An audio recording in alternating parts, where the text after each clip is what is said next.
بسم اللہ الرحمن الرحیم۔ آج ہم اپنے دروس سیرہ کا آغاز رسول اکرم صلی اللہ علیہ وآلہ وسلم کے خصائل کے بیان سے کرتے ہیں اور یہ جانتے ہیں کہ بارگاہ رسالت صلی اللہ علیہ وآلہ وسلم میں فقراء اور مساکین کا کیا مقام تھا، اور آپ صلی اللہ علیہ وآلہ وسلم فقراء اور نادار لوگوں سے کس قدر محبت فرمایا کرتے تھے اور ان کو کس قدر عزت دیا کرتے تھے۔ حضور رحمت للعالمین صلی اللہ علیہ وآلہ وسلم کے صحابہ کرام میں مختلف معاشی، سیاسی اور سماجی حیثیت رکھنے والے افراد موجود تھے۔ آپ کے غلاموں میں جہاں ابو بکر اور عثمان جیسی متمول اور عمر جیسی باروب شخصیات شامل تھیں، وہاں بلال، یاسر اور خباب جیسے غریب اور فقیر صحابہ کرام بھی تھے۔ سرکار مدینہ نے کبھی بھی ان کی غربت یا کم حیثیتی کی وجہ سے انہیں عدم التفات کا شکار نہ ہونے دیا تھا،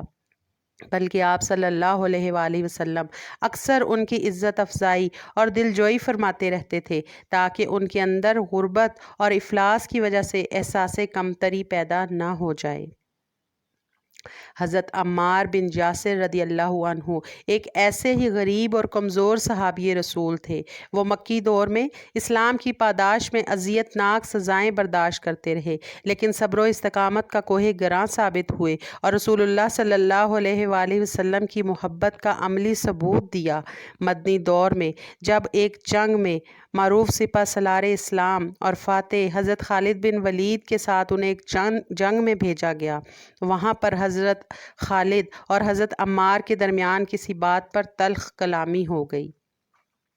شکایت کرنے کے لیے غریب صحابی حضرت عمار، غریبوں کے والی، مسکینوں کے ملجا، حضور نبی اکرم صلی اللہ علیہ وآلہ وسلم کی خدمت میں حاضر ہوئے۔ حضرت خالد بھی پیچھے گئے اور وہاں بھی حضرت عمار کو جھٹلانے لگے۔ حضرت عمار جو بھی بات کہتے، حضرت خالد اس کا انکار کر دیتے۔ آپ صلی اللہ علیہ وآلہ وسلم خاموشی سے دونوں کی گفتگو سنتے رہے۔ حضرت عمار روتے ہوئے سرکار مدینہ کی طرف متوجہ ہوئے اور عرض کرنے لگے، یا رسول اللہ صلی اللہ علیہ وآلہ وسلم، آپ دیکھتے نہیں کہ خالد کیا کر رہے ہیں، کس طرح بار بار میری بات کو جھٹلا رہے ہیں۔ حضرت خالد کہتے ہیں کہ حضور نبی اکرم صلی اللہ علیہ وآلہ وسلم نے میری طرف دیکھتے ہوئے فرمایا کہ اے خالد، سن لو، عمار کی دشمنی اللہ کی دشمنی ہے، اور جس نے اسے ناراض کر دیا اس نے اللہ کے غضب کو دعوت دی۔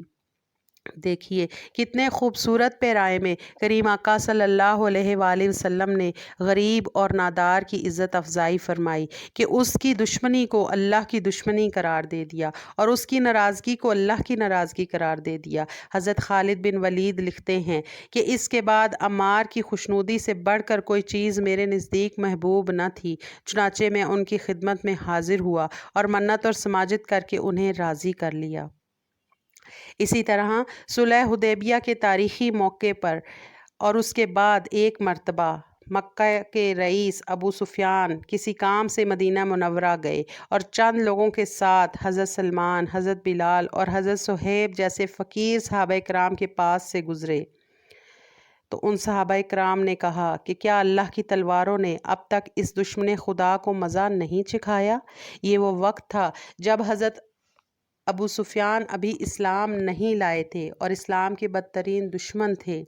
لیکن سردار اور رئیس تھے۔ اس لحاظ سے ابو بکر صدیق نے ان غریب اور فقیر صحابہ کرام سے کہا کہ کیا تم لوگ ایسی بات قریش کے سردار کے لیے کہتے ہو؟ پھر سرکار مدینہ صلی اللہ علیہ وآلہ وسلم کے پاس گئے اور ابو بکر صدیق نے ساری بات رسول اکرم صلی اللہ علیہ وآلہ وسلم کو جب بتائی تو آپ نے فرمایا کہ اے ابو بکر، شاید تو نے ان فقراء کو ناراض کر دیا۔ اگر تو نے ان کو ناراض کر دیا تو گویا اپنے رب کو ناراض کر دیا ہے۔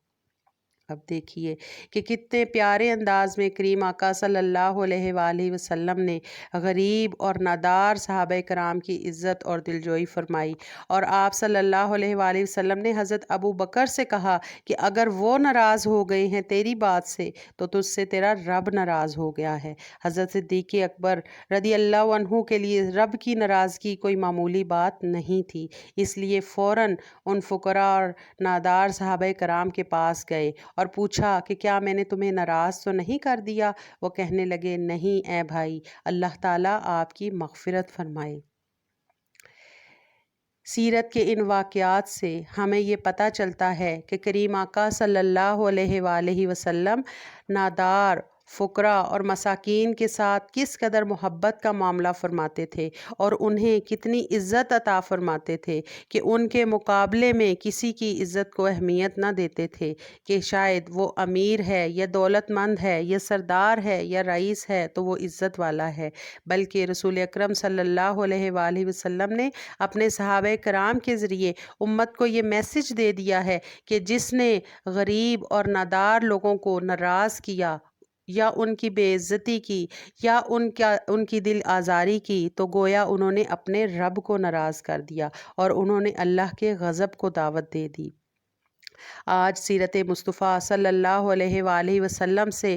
سبق لینے کی ضرورت ہے کہ معاشرے کا پسا ہوا طبقہ ہماری عزت کا منتظر ہے۔ اللہ تعالیٰ ہمیں سیرت مصطفیٰ صلی اللہ علیہ وآلہ وسلم کی روشنی میں اپنی زندگیاں گزارنے کی توفیق عطا فرمائے۔ وآخر دعوانا ان الحمد للہ رب العالمین۔